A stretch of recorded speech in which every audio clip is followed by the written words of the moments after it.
ان کی زندگی اس آیت کی تفسیر لگتی ہے۔ ان کی شخصیت کا ایک اور پہلو جس کا ذکر مضمون میں ہے وہ ان کی جوانی میں جنگوں میں شرکت ہے۔ یہ تھوڑا سا متضاد نہیں لگتا؟ جو شخصیت امن کے لیے اتنی مشہور ہو وہ جنگوں میں بھی شریک رہیں۔ یہ بظاہر تضاد لگتا ہے، لیکن ڈاکٹر بروہی اسے ایک متوازن شخصیت کی علامت کے طور پر پیش کرتے ہیں۔ امام حسن علیہ السلام نے ضرورت پڑنے پر اپنے نانا صلی اللہ علیہ وسلم اور والد حضرت علی علیہ السلام کے ساتھ میدان جنگ میں بہادری بھی دکھائی۔ کن جنگوں میں؟ جنگ جمل، صفین، نہروان میں ان کی شرکت کا ذکر ہے۔ احد اور خندق میں بھی کم عمری کے باوجود موجود تھے۔ یہ ظاہر کرتا ہے کہ وہ بزدل یا جنگ سے کترانے والے نہیں تھے۔ صحیح۔ لیکن ان کی اصل حکمت یہ تھی کہ وہ سمجھتے تھے کہ جنگ آخری حربہ ہونا چاہیے، پہلا نہیں۔ وہ جانتے تھے کب تلوار اٹھانی ہے اور کب قلم یعنی معاہدہ استعمال کرنا ہے۔ تو ان کی بہادری صرف میدان جنگ تک نہیں تھی؟ نہیں، بلکہ اس سے بڑھ کر مشکل حالات میں اصولوں پر قائم رہنا اور امن کا راستہ اختیار کرنا، یہ بھی بہادری کی اعلیٰ شکل تھی۔ اب ذرا شیعہ نقطہ نظر پر بات کرتے ہیں۔ مضمون میں اس پر تفصیل سے بات کی گئی ہے۔ جی، شیعہ مکتب فکر امام حسن علیہ السلام کو کس نگاہ سے دیکھتا ہے؟ دیکھیں، شیعہ عقیدے کے مطابق امام حسن علیہ السلام 12 اماموں میں سے دوسرے امام ہیں۔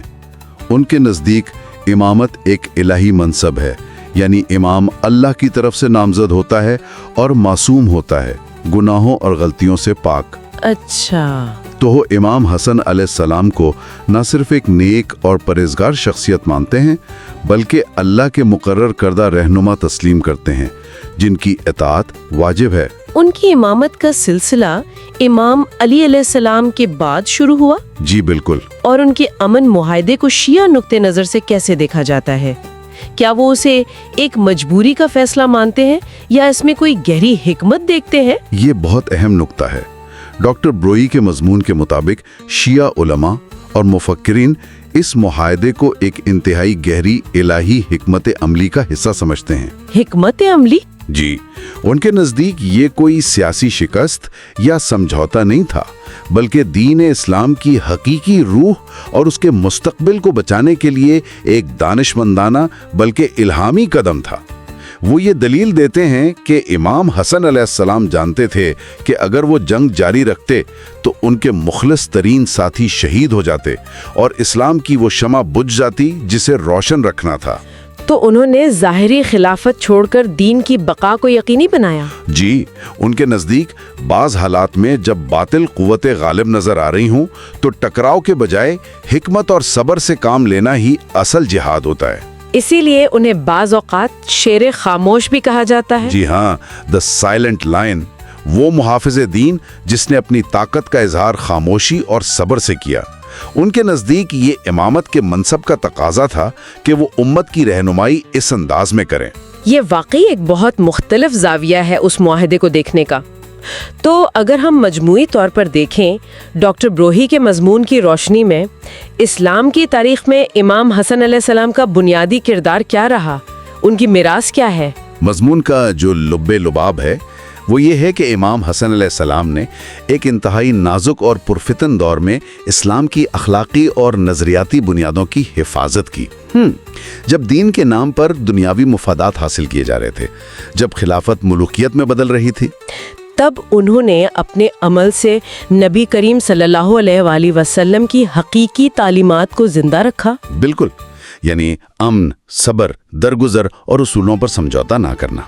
ان کے امن معاہدے نے، جیسا ہم نے بات کی، بالواسطہ طور پر ہی صحیح اموی حکمرانی کے کردار کو واضح کیا اور مستقبل میں حق و باطل کے درمیان فرق کو سمجھنے میں مدد۔ تو یہ گویا ایک زمین تیار کرا تھا اس عظیم قربانی کے لیے جو بعد میں امام حسین علیہ السلام نے کربلا میں پیش کی۔ جی، آپ یہ کہہ سکتی ہیں ان کی تعلیمات آج بھی مسلمانوں کے لیے مشعل راہ ہیں کہ کس طرح ذاتی مفاد پر اجتماعی مفاد کو اور وقتی فائدے پر دائمی اصولوں کو ترجیح دی جائے۔ یہ بھی دلچسپ ہے کہ مضمون میں صرف مسلم علماء یا مورخین ہی نہیں بلکہ کچھ غیر مسلم دانشوروں کے خیالات کا بھی حوالہ ہے۔ جی، یہ ایک اہم نقطہ ہے جو ڈاکٹر بروہی نے شامل کیا ہے۔